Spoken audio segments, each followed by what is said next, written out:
샬롬, 반갑습니다.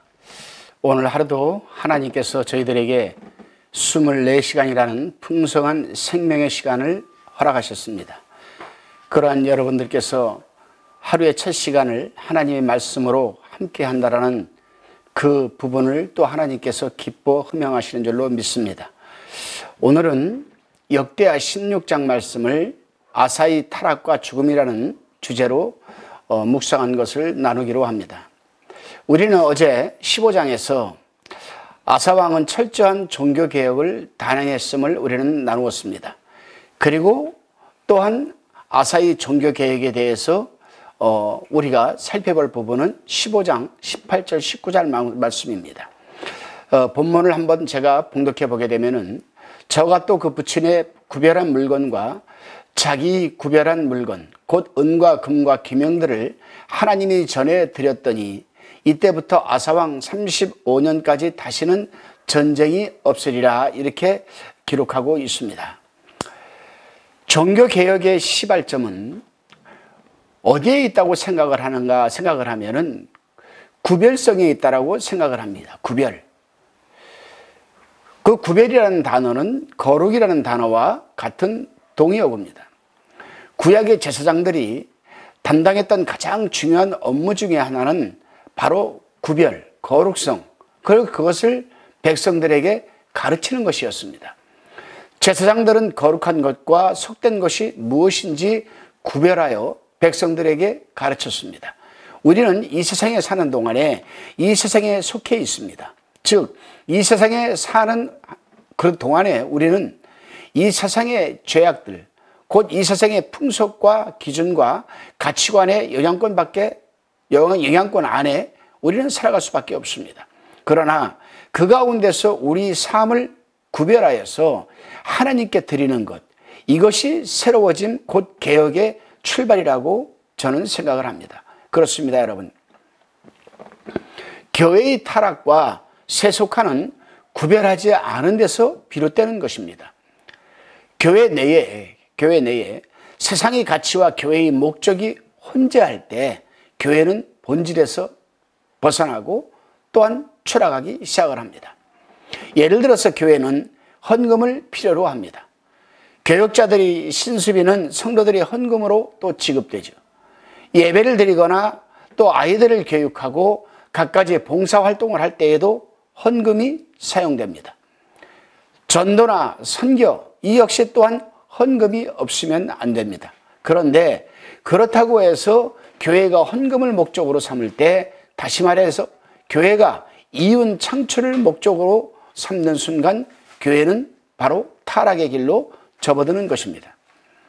저는 목회를 하면서 가장 큰 재정 원칙 중에 하나는 예산을 세우지 않는 것입니다. 물론 저희 교회는 크지가 않으니까, 개척교회니까 예산을 세울 필요도 없지만은 지금 섬기고 있는 우리 소망교회도 마찬가지고 샘선연교회도 마찬가지입니다. 예산을 세우지 않는 이유는 예산에 따라서 교회가 움직여가지 않기 위해서입니다. 강단의 메시지가 이미 세워진 예산을 위해 선포되지 않기 위해서입니다. 그렇다고 무의미하거나 무모하게 재정을 사용하지도 않습니다. 하나님의 것은 철저하게 하나님의 것에 사용되어지고 있습니다. 교회의 세속화는 교회의 본질이 무엇인지 정확하게 구별하지 않는데 그 원칙이 있다라고 생각을 합니다. 아사왕의 개혁 정신은 구별하여서 하나님께 온전히 드림에 있었습니다. 아사왕이 은과 금 그리고 그릇들을 구별하여서 성전에 두었다는 것은 단순히 전쟁에서 거둔 이 전리품을 성전에 보관하겠다는 그런 뜻이 아닙니다. 그것은 자신의 승리와 그로 인한 평화가 하나님께로부터 비롯되었다고 하는 그의 신앙 고백이라 할 수 있습니다. 그런데 오늘 본문 16장에서 아사왕은 자신이 걸어왔던 개혁의 길과 자신의 신앙 고백을 정면으로 거스르는 말년의 모습을 우리에게 보여주고 있습니다. 본문 1절에서 3절을 우리가 한번 읽어보겠습니다. 아사왕 36년에 이스라엘 왕 바아사가 유다를 치러 올라와서 라마를 건축하여 사람을 유다왕 아사에게 왕래하지 못하게 하려 한지라. 아사가 여호와의 전 곳간과 왕궁 곳간의 은금을 취하여 다메섹에 거한 아람왕 베나다드에게 보내며 가로되 내 부친과 당신의 부친 사이에와 같이 나와 당신 사이에 약조하자. 내가 당신에게 은금을 보내노니 와서 이스라엘 왕 바하사와 세운 약조를 깨뜨려서 저로 나를 떠나게 하라 하매, 이렇게 기록하고 있습니다. 이스라엘의 바하사 왕이 유다를 위협하기 위해 라마성 건축을 시작했습니다. 그러자 말년의 아사 왕은 성전과 왕궁에 보관해 두었던 은금을 모조리 다시금 드러내어서 아람 왕 벤하닷에게 보냅니다. 그리고 그와 동맹조약을 맺게 됩니다. 이로 인해 바하사 왕은 군대를 철수했고 유다 왕과 아람 왕이 맺은 조약은 겉으로는 훌륭한 외교적 성과로 보았다고 할 수 있겠습니다. 그런데 하나님께서는 선견자 하나니를 통해서 아사에게 본문 7절에서 이렇게 말씀을 하고 있습니다. 왕이 아람 왕을 의지하고 왕이 하나님 여호와를 의지하지 아니한 고로 아람 왕의 군대가 왕의 손에서 벗어났나이다.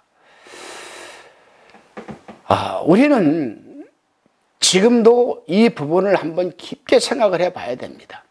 하나님의 물질을 우리가 취해서 또 하나님께서 우리에게 주신 그 물질을 믿지 않는 자들에게 우리가 내어주는 것, 여러분은 어떻게 생각하십니까? 하나님이 좋아하시겠습니까? 하나님이 싫어하시겠습니까? 하나님께서 우리 믿는 자들에게 허락하시고 부어주신 물질을 취해서 우리는 믿지 않는 자들이나 썩어없을 세상 것에 그 물질을 사용되어진다라면은 하나님께서 무엇이라 말씀하시겠습니까? 그렇습니다, 여러분. 물론 어떻게 보게 되면 아사 왕은 외교적인 정치를 하기 위해서 하나님의 물질을 사용했다, 그럴 수도 있겠지요. 그렇다게 또 들리기도 합니다. 그러나 우리가 한번 생각해 봐야 할 부분도 있습니다. 박근혜 18대 대통령 당선자가 당선이 결정된 후에 수행했던 공식 업무 가운데는 미국을 비롯하여서 중국, 일본, 러시아 등 한반도 주변 국가들과의 대사들을 만나는 일이 포함되어 있었습니다. 국가 안보를 위한 외교적 노력은 자주적인 국방력을 키우는 일만큼이나 중요합니다. 국가의 위기 앞에서 성전에 보관하고 있던 은이나 금, 뭐 그리 소중하겠습니까? 아사의 입장에서 본다라면 당시 나라가 없어진 다음에야 성전의 금이나 은이 무슨 소용이 있겠습니까? 국가의 위기를 막기 위해 성전에 보관하고 있던 금이나 은을 모조리 내어간들 하나님께서 그것을 조금이라도 아까워하시겠습니까? 선견자 하나님의 책망은 아사왕의 외교적 노력 그 자체가 잘못되었다고 하는 것은 결코 아닙니다. 아사가 더 이상 하나님을 의지하지 않고 있다는 것이 바로 문제였습니다. 아사왕은 국가의 안전을 위해 더 이상 하나님을 찾지도 기도하지도 않았습니다. 바로 문제는 여기에 있는 것이죠. 다시 말해서 아사왕은 자신이 이 치세기간 동안에 지속되고 있는 안정과 평화가 하나님께서 주신 선물이 아니라 자신의 능력인 줄로 착각하고 있었다라는 부분입니다. 하나님의 것을 구별하여서 드리던 아사왕이 그러한 분별력을 잃어버렸다라고 할 수가 있죠. 이러한 아사왕의 돌변한 태도는 역대기를 읽는 독자들을 매우 당혹스럽게 합니다. 35년간 신실하게 하나님을 사랑해왔던 아사왕이 어떻게 한순간에 이럴 수가 있는가 하는 문제점이 듭니다. 하지만 그것이 바로 우리 인간의 본성입니다. 바로 그것이 인간의 연약함이자 우리 인간의 한계이기도 합니다. 아사왕은 통치 말년에 자신의 상태를 보여주는 에피소드가 12절에 소개되어 있습니다. 12절을 읽어보면은 아사가 왕이 된 지 39년에 그 발이 병들어 심히 중하나 병이 있을 때에 저가 여호와께 구하지 아니하고 의원들에게 구하였더라. 아사왕은 자신의 발이 병들어 매우 이독해졌는데도 하나님을 찾거나 기도하지 않았습니다. 이는 하나님과의 관계가 끊어져 더 이상 하나님을 의지하지 않는 아사왕의 영적 상태를 단적으로 보여주는 모습입니다. 사랑하는 동역자 그리고 시청자 여러분, 우리가 지혜롭게 살 수 있는 가장 중요한 이 구별은 나 자신의 인간됨을 정확히 알고 하나님의 이 하나님 되심을 아는 겁니다. 하나님께서 에덴 동산 한가운데서 선악을 알게 하는 나무를 두신 것은 바로 하나님과 사람의 구별, 바로 이 이유 때문이 아니겠습니까? 인생이 아무리 잘나 보여도 인생은 인생일 따름입니다. 우리가 누리고 있는 평화의 시대가 아무리 길어 보여도 영혼에 비해 그것은 지극히 짧은 한순간에 불과한 것입니다. 그러기에 우리는 오늘도 영원하신 하나님을 찾으며 기도해야 하는 것입니다.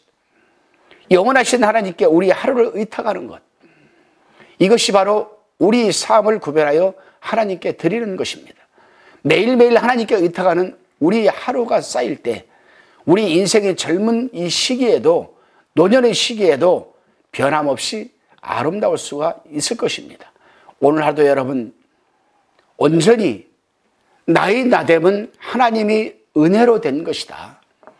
하나님이 없는 것은 내 삶에 단 1분도 존재할 수가 없다.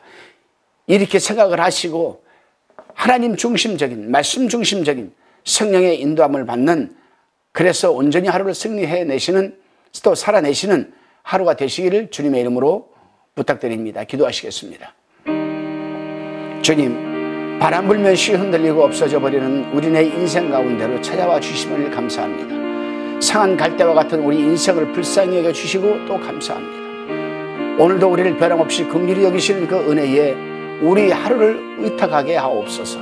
붙들어 주옵소서. 영원하신 하나님 아버지를 의지하여 사는 오늘이 구별된 한날이 되게 하시고 이러한 우리 하루하루가 이 세상을 새롭게 하는 출발점이 되게 하여 주옵소서. 감사드리옵고 예수 그리스도의 이름으로 기도드리옵나이다. 아멘.